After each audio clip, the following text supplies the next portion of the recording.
Hello everyone, welcome to Om classes. Last class में हमने देखा था स्केलेटन सिस्टम और आज हम शुरू करने जा रहे हैं हमारा नया टॉपिक न्यूट्रिशन। न्यूट्रिशन में से हर एक एग्ज़ाम में, हर एक कॉम्पिटिटिव एग्ज़ाम में क्वेश्चन पूछे जाते हैं जिसमें भी साइंस आती है। ठीक है, इम्पॉर्टेंट टॉपिक है। अब शुरू करते हैं हमारा टॉपिक न्यूट्रिशन। अब न्यूट्रिशन जैसे कि आप देख सकते हो कि न्यूट्रिशन क्या होता है, तो न्यूट्रिशन होता है फूड नीडेड फॉर, ये खाना needed for growth and development of our body. हमारी बॉडी को ग्रो और डेवलपमेंट करने के लिए जो फूड चाहिए होता है उसी को हम क्या बोल देते हैं, न्यूट्रिशन। प्लस ये क्या भी प्रोवाइड करता है, एनर्जी। तो बेसिकली हमारी बॉडी को ग्रोथ और डेवलपमेंट प्लस उसको क्या दे, एनर्जी दे। और यहाँ पे आप एक चीज़ और ऐड कर सकते हो कि हमारी बॉडी को रिपेयर करने का काम भी कौन करता है, न्यूट्रिशन। ठीक है, और न्यूट्रिशन क्या होता है, ऑब्वियसली जो भी हम खाना खाते हैं वही क्या होता है, न्यूट्रिशन। अब हमें सिंपल सी बात पता है कि फूड यानी न्यूट्रिशन। अब फूड खाते हैं, जो खाना खाते हैं उसमें क्या होता है, तो जो खाना खाते हैं उसमें होता है कार्बोहाइड्रेट्स। हम सबको पता है कार्बोहाइड्रेट्स, फैट्स, प्रोटीन्स, विटामिन्स। ठीक है, उसके अलावा मिनरल्स एंड वाटर।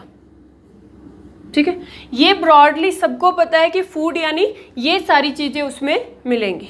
ठीक है, अब हम बोल रहे हैं कि ये तो हमारी किसको में हेल्प करता है, ग्रोथ एंड डेवलपमेंट में हेल्प करता है और साथ में एनर्जी भी देता है। अब हम क्या करते हैं कि ये देख लेते हैं कि क्या ये सारे के सारे हमारी ग्रोथ और डेवलपमेंट में हेल्प करते हैं या फिर सारे के सारे हमें एनर्जी देते हैं।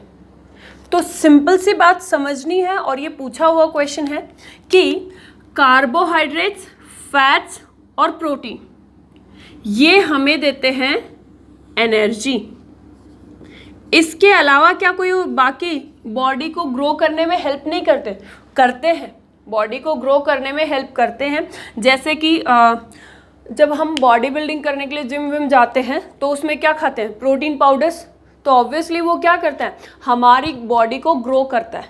ठीक है, तो बट ये जो चीज़ें होती हैं सिर्फ आपको यहाँ पे मैं एनर्जी के उसमें बता रही हूँ कि कार्बोहाइड्रेट्स, फैट्स, प्रोटीन्स ये तीनों क्या करते हैं, एनर्जी देते हैं।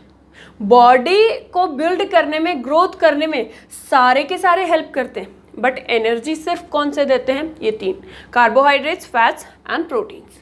ठीक है, बाकी क्या करते हैं, बाकी ओवरऑल सारे काम करते हैं, जैसे कि हमारी बॉडी को रिपेयर करने का काम। रिपेयर का मतलब मैं आपको एक एग्जांपल से समझाती हूँ कि जैसे मान लो कि हाथ कट जाता है, हाथ कटने के बाद वो ब्लड आता है उसमें से और वो 5-7 मिनट के बाद क्या हो जाता है, अपने आप रुक जाता है। यानी ब्लड क्या हो जाता है, क्लॉट हो जाता है। ब्लड क्लॉट यानी ब्लड का थक्का, खून का थक्का बन जाता है।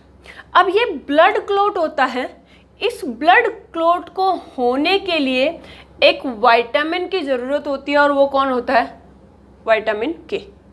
अगर ये वाला नहीं है, विटामिन के नहीं है, तो ब्लड क्लॉट नहीं हो सकता। ठीक है, तो ऑब्वियसली जब आपका हाथ कटा यानी आपकी बॉडी क्या हो गई, डैमेज हो गई, और इसको रिपेयर करने का काम कौन कर रहा है, विटामिन्स। इसमें सेम इसी में ब्लड क्लॉट के लिए एक मिनरल चाहिए होता है जो कि क्या होता है, कैल्शियम। तो ऑब्वियसली ये दो चीज़ें हमने देख ली हैं एज एन एग्जाम्पल कि ये क्या करता है, हमारी बॉडी को रिपेयर करने में हेल्प करता है। ठीक है, तो ये एनर्जी और ये क्या करते हैं, हमारी बॉडी को रिपेयर करने में हेल्प करते हैं। ठीक है, अब देखो यही फूड होता है हमारा, ये दो पार्ट्स में डिवाइड होता है। इसको हम बोल देते हैं कि ये कौन सा फूड है, ऑर्गेनिक फूड। ऑर्गेनिक फूड क्यों, क्योंकि इसके अंदर क्या चीज़ प्रेजेंट होती है, इसके अंदर प्रेजेंट होता है कार्बन। अब कार्बन है तो कार्बोहाइड्रेट्स में, फैट्स में, प्रोटीन्स में और विटामिन्स में भी क्या चीज़ प्रेजेंट होती है, कार्बन प्रेजेंट होता है। और अगर कार्बन प्रेजेंट होता है तो इसको कैसा फूड बुलाएंगे, ऑर्गेनिक फूड। और इनके अंदर कार्बन एब्सेंट होता है, और कार्बन एब्सेंट होता है तो इसको हम बुलाएंगे कि ये क्या होता है, इनऑर्गेनिक फूड, और इसके अंदर क्या होता है, कार्बन एब्सेंट। ठीक है, तो जो हमारा खाना होता है वो बेसिकली अगर एनर्जी की बात करते हैं तो ये 3 चीज़ें एनर्जी देती हैं।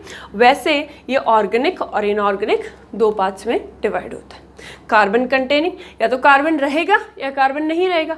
अगर कार्बन रहेगा तो इट इज़ ऑर्गेनिक, और अगर कार्बन नहीं रहेगा तो इट इज़ इनऑर्गेनिक। ठीक है, अब हम इसको 1 by 1 ब्रॉडली पढ़ेंगे कि कार्बोहाइड्रेट्स क्या होते हैं, कैसे होते हैं, किस तरीके से बनते हैं, हमारी बॉडी में किस फॉर्म में प्रेजेंट होते हैं, और बाकी कुछ एनिमल्स या फिर प्लांट्स की बॉडी में किस तरीके से प्रेजेंट होते हैं। 1 by 1 इनको देखेंगे। ठीक है, तो सबसे पहला है हमारे पास कार्बोहाइड्रेट्स। अब जो कार्बोहाइड्रेट वर्ड है, कार्बोहाइड्रेट, इसको बायो की एक टर्म बोल सकते हैं कि बायोलॉजी में इसको क्या बोल देते हैं, कार्बोहाइड्रेट। बट अगर हम किसकी बात करें, नॉर्मल लैंग्वेज में इसकी बात करें तो इसको हम क्या बोल सकते हैं, शुगर। यानी शुगर ही क्या होता है, कार्बोहाइड्रेट, और कार्बोहाइड्रेट ही क्या होता है, शुगर। उसी तरीके से सेम इसी को हम बायोलॉजी में एक नाम देते हैं जो कि क्या होती है, सैकराइड। वैसे सैकराइड का मतलब होता है कि कोई चीज़ स्वीट, समथिंग स्वीट, कोई चीज़ स्वीट होती है, और स्वीट क्या होती है, शुगर। ठीक है, और ये स्वीट को हम बोलते हैं सैकराइड, और यही क्या होती है, यही होती है यूनिट बोल सकते हो आप। ये यूनिट होती है किसकी, कार्बोहाइड्रेट्स की। तो कार्बोहाइड्रेट्स की यूनिट क्या होती है, सैकराइड। ठीक है, अब ये जो कार्बोहाइड्रेट यानी शुगर हैं, ये किस चीज़ से बने होते हैं, तो हमने देखा था कि ये कैसे होते हैं, तो ये होते हैं ऑर्गेनिक। ऑर्गेनिक का मतलब सिंपल सी बात है कि इसके अंदर क्या होगा, कार्बन प्रेजेंट होगा, और कार्बन है तो बेसिकली हाइड्रोजन भी होता ही है। ठीक है, लगभग 99.99 केसेस में कार्बन है तो हाइड्रोजन भी होता ही है, और ये किससे बना होता है, ऑक्सीजन से। तो बेसिकली कार्बोहाइड्रेट होते हैं, ये किससे बने होते हैं, कार्बन से, हाइड्रोजन से और ऑक्सीजन से। ये आपको ध्यान रखना है, ये इस पे से क्वेश्चन पूछे जाते हैं कि कार्बोहाइड्रेट इनमें से किस किस चीज़ से बना होता है। तो कार्बन, हाइड्रोजन और ऑक्सीजन से बना होता है क्या, कार्बोहाइड्रेट। ठीक है, अब ये जो हाइड्रोजन और ऑक्सीजन होता है, ये डिपेंड करता है किस पे, कार्बन पे। जैसे कि हमने बोला कि ऑर्गेनिक सिर्फ एक चीज़ पे डिपेंड करता है, कार्बन। कार्बन का होना या नहीं होना वही डिसाइड करता है ऑर्गेनिक है या नहीं है। तो ऑब्वियसली जो भी शुगर होगी हम उसको किसके हिसाब से डिवाइड करेंगे, कार्बन के हिसाब से।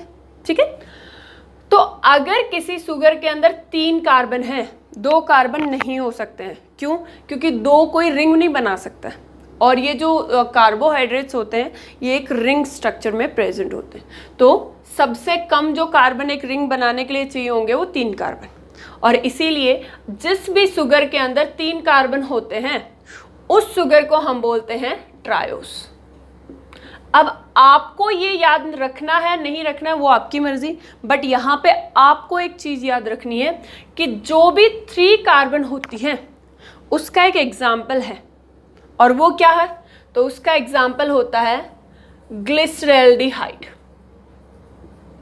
क्वेश्चन पूछा जाता है कि ग्लिसरैल्डिहाइड होती है उसमें कितने कार्बन प्रेजेंट होते हैं।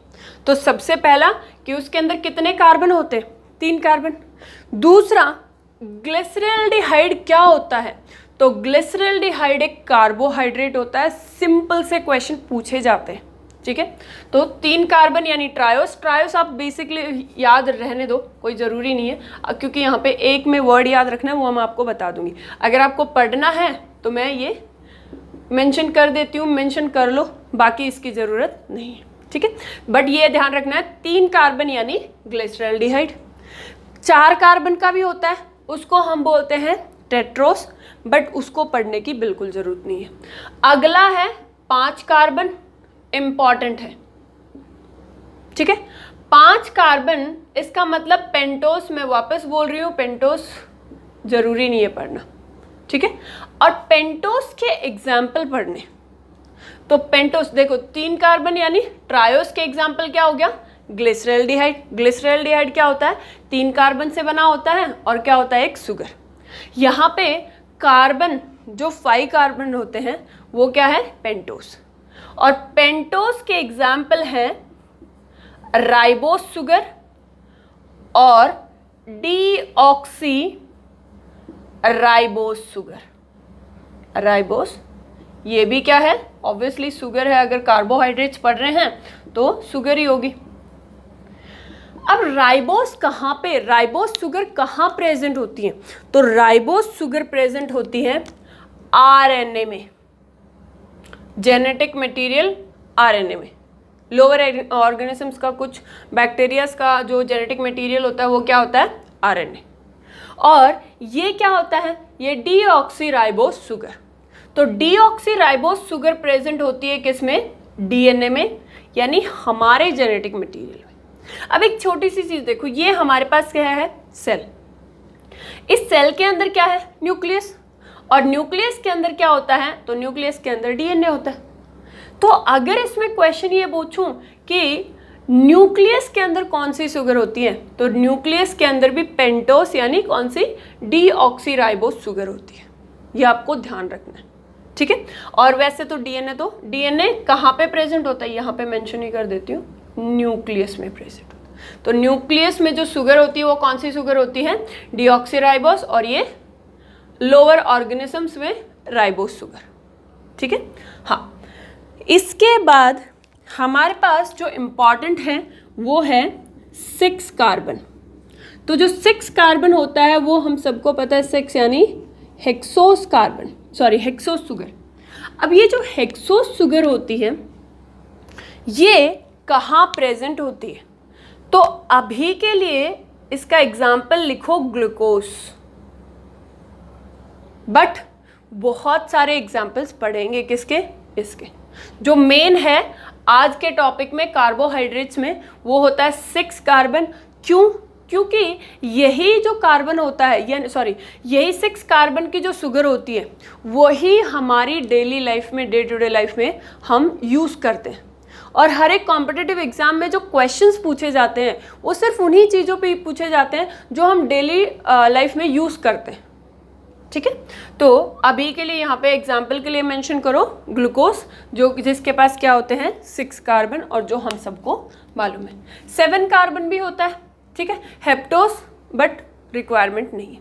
आपको रिक्वायरमेंट है तीन की, 3 कार्बन, 5 कार्बन एंड 6 कार्बन, और स्पेसिफिकली उसके एग्जाम्पल्स, ठीक है। अब यहाँ पे देखो कार्बोहाइड्रेट्स यानी शुगर, और इसकी यूनिट क्या होती है, सैकराइड इसकी यूनिट होती है। तो अब हम आ जाते हैं 6 कार्बन। जो 6 कार्बन के जो होते हैं एग्जाम्पल्स देखो, कि अगर ये एक ही यूनिट प्रेजेंट होती है, एक ही यूनिट यानी एक यानी मोनो, और यूनिट क्या मतलब क्या यूनिट है शुगर की, सैकराइड। तो सिर्फ अगर एक ही ऐसी रिंग प्रेजेंट होती है तो इसमें कार्बन कितने, 1 2 3 4 5 6, यही क्या है, हेक्सोस कार्बन, हेक्सोस शुगर, ठीक है। तो इसको हम बुला देंगे कि ये क्या होता है, मोनोसैकराइड। मोनो का मतलब सिंगल, और सैकराइड क्या होती है, इसकी यूनिट, यानी जिसके अंदर सिंगल यूनिट होती है उसको हम क्या बुला देते हैं, मोनोसैकराइड। अगर मान लीजिए ये जो कार्बन है, ये जो शुगर है, इसके अंदर क्या हो गया, अब 2 ग्लूकोज है, तो यानी ये एक यूनिट तो अब रही नहीं, अब ये क्या हो गई है, 2 यूनिट, और इसको हम बोल देंगे कि ये क्या होती है, डाइसैकराइड। इसी तरीके से ट्राइसैकराइड, ठीक है, यानी उसकी यूनिट्स ऐसे बढ़ते जाती हैं।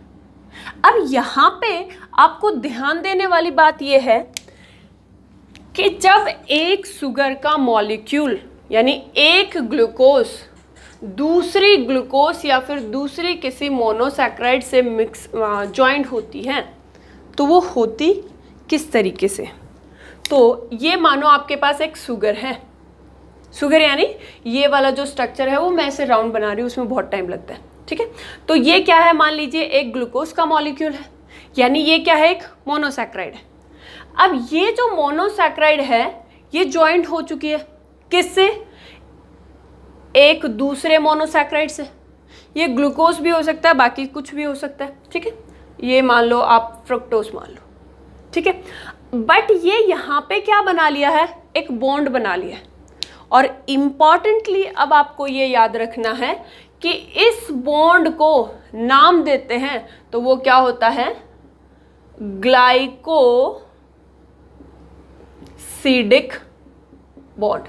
तो जो ग्लाइकोसिडिक बॉन्ड होता है वो कहाँ पे होता है, जब एक शुगर दूसरे शुगर के मॉलिक्यूल से, सिर्फ शुगर यानी सिर्फ कार्बोहाइड्रेट्स को ज्वाइन करने के लिए जो बॉन्ड होता है उसको हम क्या नाम देते हैं, उसको हम बोलते हैं ग्लाइकोसिडिक बॉन्ड, ठीक है।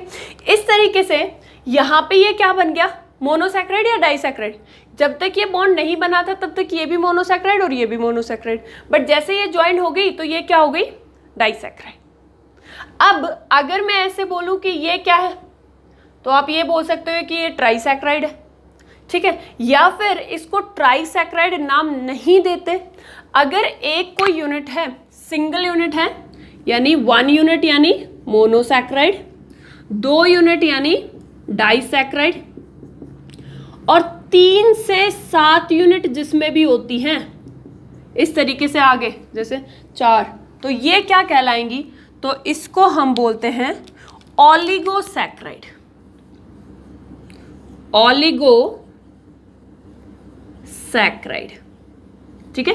तो ओलिगोसैक्राइड क्या होती है, जिसमें 3 से 7 यूनिट होती है। इसके आगे जितनी भी यूनिट होंगी, 8, 9, 10 जितनी भी होंगी, तो हम उसको क्या बुलाने लग जाते हैं, तो हम उसको बुलाने लग जाते हैं पॉलीसैक्राइड। पॉलीसैक्राइड यानी मोर देन 8, ठीक है। ओलिगोसैक्राइड भी एक टाइप ऑफ पॉलीसैक्राइड है, बट ध्यान रखना ओलिगोसैक्राइड जब अगर पर्टिकुलरली पूछा जाता है तो उसमें यूनिट्स कितनी होती है, 3 से 7 यूनिट्स होती हैं। किसकी, ग्लूकोज यानी मोनोसैक्राइड्स की यूनिट्स, ठीक है। तो ये हमारे पास 4 टाइप ऑफ शुगर होती हैं, मोनोसैक्राइड, डाइसैक्राइड, ओलिगोसैक्राइड एंड पॉलीसैक्राइड। ये आपको ध्यान रखना है, 2 शुगर्स के बीच में जो बॉन्ड होता है वो कितना होता है, तो वो होता है, वो क्या होता है, वो होता है ग्लाइकोसिडिक बॉन्ड। तो अब हम 1 बाय 1 इनके एग्जाम्पल्स पढ़ेंगे, मोनोसैक्राइड्स के, डाइसैक्राइड्स के, ओलिगोसैक्राइड्स के एंड पॉलीसैक्राइड्स के। तो सबसे पहले मोनोसैक्राइड्स के, मोनोसैक्राइड्स। अब जो मोनोसैक्राइड्स है ये हमें पता है कि इसके अंदर कोई ग्लाइकोसिडिक बॉन्ड नहीं होता क्योंकि ये सिंगल यूनिट होती है। अब इसके एग्जाम्पल्स कौन से, देखो एग्जाम्पल्स पे से क्वेश्चन इस तरीके से पूछे जाते हैं कि इसमें से कौन सी मोनोसैक्राइड है या कौन से मोनोसैक्राइड नहीं है। तो आपको नाम याद रखने हैं किसके, मोनोसैक्राइड्स के। तो सबसे पहला जो हम सबको पता है वो होता है ग्लूकोज, ठीक है। यहाँ पे देखो बात हो रही है ना, ये सारी चीजें किसके बारे में हो रही है, ये हो रही है 6 कार्बन के, ठीक है। तो सबसे पहला ग्लूकोज। अब ये जो ग्लूकोज होता है ये कहाँ पे पाया जाता है, तो ये पाया जाता है हमारे ब्लड में। तो इसको हम क्या नाम दे देते हैं, इसको हम बोल देते हैं कि ये क्या होता है, ब्लड शुगर। तो हमारी बॉडी के अंदर जो ब्लड होता है उस ब्लड में मोनोसैक्राइड शुगर होता है, और मोनोसैक्राइड में भी कौन सा, ग्लूकोज, ठीक है। दूसरा है हमारे पास जो मोनोसैक्राइड है वो है गैलेक्टोस।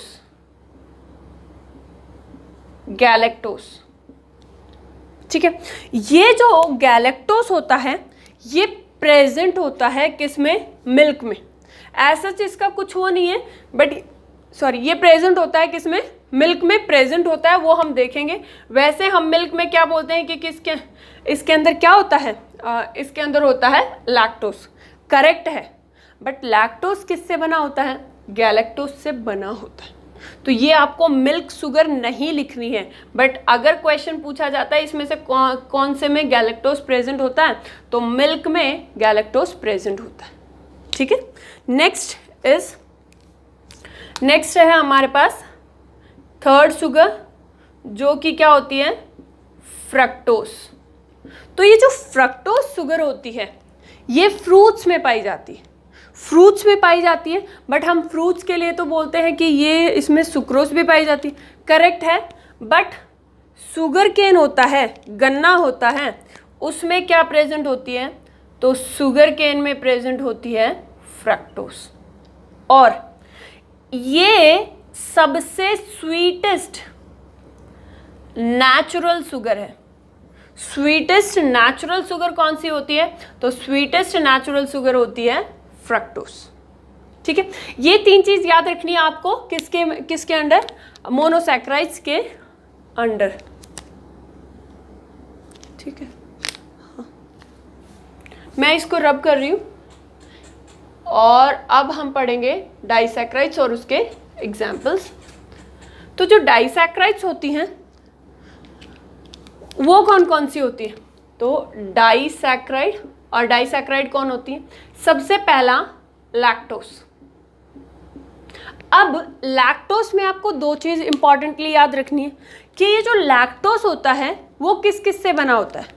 ऑब्वियसली डाइसैक्राइड है तो दो मोनोसैक्राइड से बना होता है, और मोनोसैक्राइड हमारे पास कौन कौन सी है, तो मोनोसैक्राइड है हमारे पास ग्लूकोज, फ्रक्टोज और गैलेक्टोज, तीन मोनोसैक्राइड है। तो ये जो लैक्टोज होता है ये किससे बना होता है, तो लैक्टोज बना होता है ग्लूकोज से और गैलेक्टोज से। क्या बना होता है, लैक्टोज। अब ये जो लैक्टोज होती है इसको हम बुलाते हैं मिल्क शुगर। दूध में जो शुगर होती है वो क्या होती है, लैक्टोज। दूध में जो मिठास आता है इस शुगर की वजह से मिठास आता है। ठीक है, दूसरा, और ये क्या है, डाइसैक्राइड। मोनोसैक्राइड्स के और डाइसैक्राइड्स के एग्जाम्पल याद रखने हैं। दूसरा होता है, तो दूसरा है हमारे पास सुक्रोज। अब ये जो सुक्रोज होता है ये किस में प्रेजेंट होता है, तो ये प्रेजेंट होता है गुड़ में। गुड़ यानी जैगरी में प्रेजेंट होता है क्या, सुक्रोज। अब ये जो सुक्रोज होता है ऑब्वियसली गुड़ किससे बनता है, पौधों से ही बनता है, और इसीलिए क्योंकि इसके अंदर क्या होता है, जैगरी के अंदर सुक्रोज होता है और सुक्रोज नेचुरल शुगर है, इसीलिए बोला जाता है कि गुड़ खाना सेहत के लिए क्या होता है, अच्छा होता है, और गुड़ एक अच्छा सोर्स है आयरन का भी। तो सुक्रोज होता है, सुक्रोज किस किस चीज़ से बना होता है, तो सुक्रोज बना होता है ग्लूकोज से और फ्रक्टोज से। ग्लूकोज से और फ्रक्टोज से सुक्रोज बना होता है। ठीक है, और तीसरा हमारे पास है, तो तीसरा हमारे पास है माल्टोज। माल्टोज का मतलब क्या होता है, माल्ट का मतलब एक्चुअली होता है बीज। ठीक है, तो ये किसमें, ऑब्वियसली जो भी बीज होते हैं उसके अंदर जो शुगर पाई जाती है, मिठास पाई जाती है, वो किसके वजह से पाई जाती है, माल्टोज। जैसे कि हो गया बादाम, हो गया काजू, हो गया, ये सब के अंदर जो मिठास आती है वो किसकी वजह से आती है, माल्टोज। दोनों ही क्या है, बीज हैं। ठीक है, और ये बना किससे होता है, तो ये बना होता है ग्लूकोज से और ग्लूकोज से। दोनों ही ग्लूकोज प्रेजेंट होते हैं किसमें, माल्टोज में।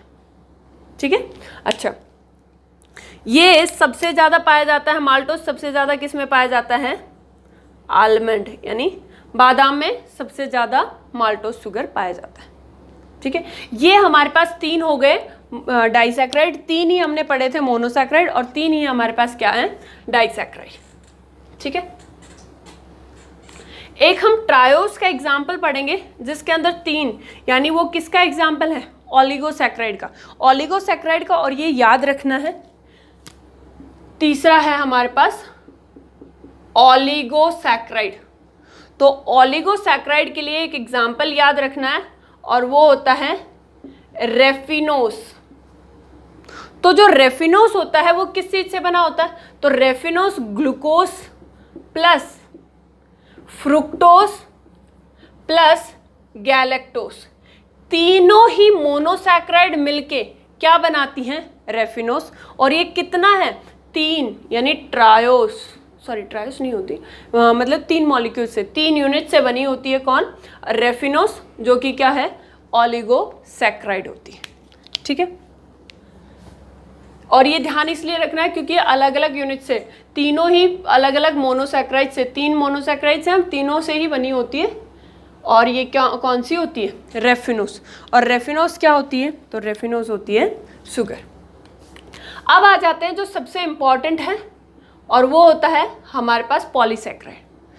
पॉलीसैक्राइड सबसे इम्पॉर्टेंट पार्ट है इसका, कार्बोहाइड्रेट्स का। ठीक है, तो पॉलीसैक्राइड में सबसे पहला स्टार्च। देखो, हम सबको पता है कि हम बोलते हैं आलू होता है, उसके अंदर क्या प्रेजेंट होता है? तो उसके अंदर प्रेजेंट होता है स्टार्च। ठीक है, अब ये जो स्टार्च होता है ये किससे बना होता है?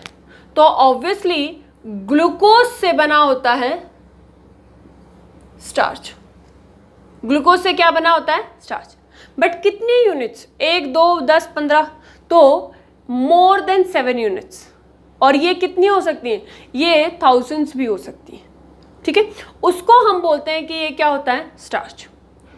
और ये जो स्टार्च होता है ये क्या हम में पाया जाता है? नहीं, हम में नहीं पाया जाता, ये पाया जाता है प्लांट्स में।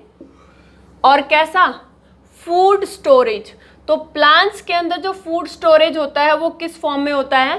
कार्बोहाइड्रेट्स की फॉर्म में। और ये कार्बोहाइड्रेट्स यानी किस फॉर्म में? स्टार्च की फॉर्म में। देखो, तो जो स्टार्च होता है, मैंने पहले ही लिख लिया, थोड़ा सा टाइम की शॉर्टेज थी उसलिए। तो जो स्टार्च होता है वो क्या होता है? वो ग्लूकोज से बना होता है। ठीक है, अब ग्लूकोज से बना होता है तो बेसिकली ये जो स्टार्च होता है ये फूड स्टोरेज, यानी प्लांट्स के अंदर जो फूड स्टोर होता है, ग्लूकोज स्टोर होता है बाद के यूज़ के लिए, वो किस फॉर्म में स्टोर होता है? स्टार्च की फॉर्म में। ठीक है, अच्छा, दूसरा, अगर हम बहुत ज़्यादा खाना, यही चीज़ समझनी है प्लांट्स के लिए, जो कि मैं एनिमल्स के लिए समझा रही हूँ, क्योंकि हमें अपने एनिमल्स वाला पार्ट अच्छे से समझ आएगा, क्योंकि जो कि हमारी बॉडी में होता है।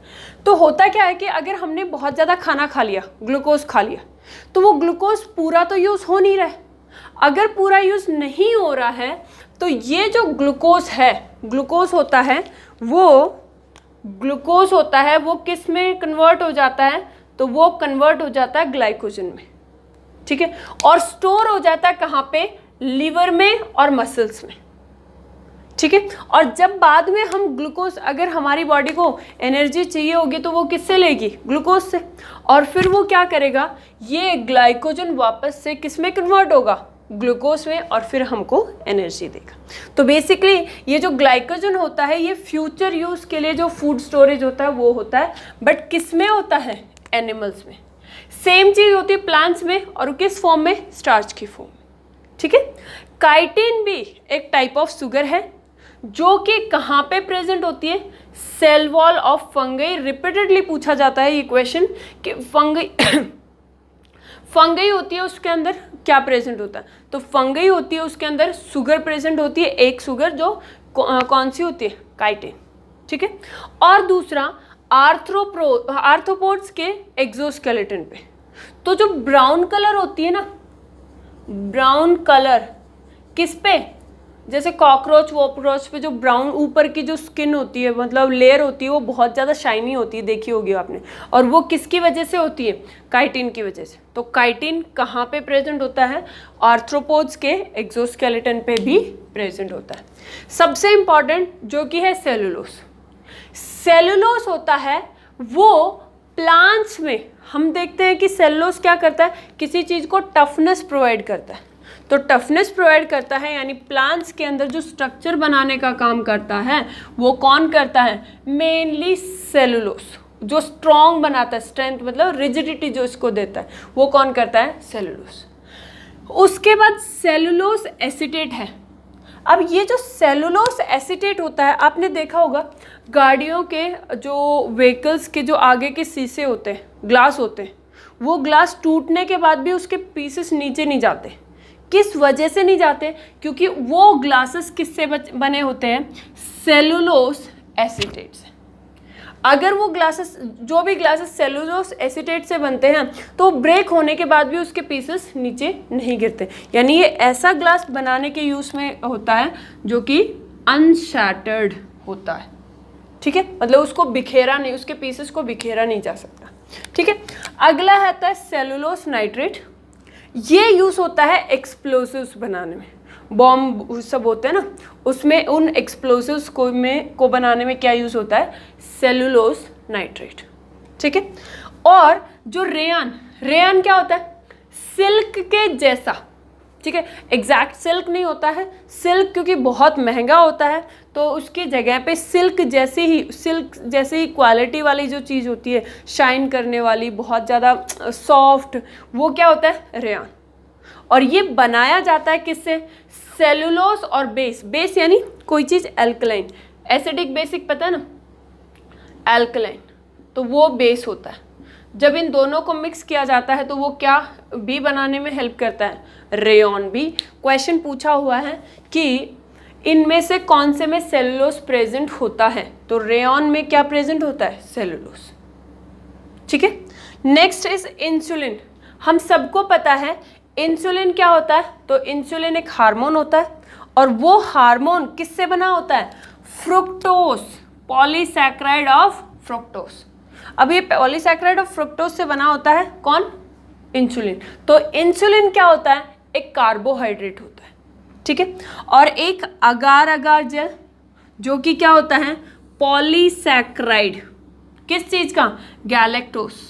देखो ये भी सिंगल यानी मोनोसैकेराइड है, ये भी मोनोसैकेराइड है, बट यहाँ पे आपको ध्यान ये रखना है, इस तरीके से क्वेश्चन पूछे जाते हैं और पूछे हुए क्वेश्चन है कि इनमें से कौन सा कार्बोहाइड्रेट है, इनमें से कौन सा कार्बोहाइड्रेट नहीं है। ठीक है, तो स्टार्च हो गया, ग्लाइकोजन हो गया, स्काइटिन हो गया, सेलुलोस, इंसुलिन को आपको स्पेसिफिकली याद रखना है, और अगार, ये सारे होते हैं। ये किस में हेल्प करते हैं? तो सॉरी, ये क्या होते हैं? तो ये होते हैं कार्बोहाइड्रेट्स। ठीक है, ओके, तो हमने आज कंप्लीट कर लिया है कार्बोहाइड्रेट्स, और नेक्स्ट क्लास में हम पढ़ेंगे फैट्स। Thank you.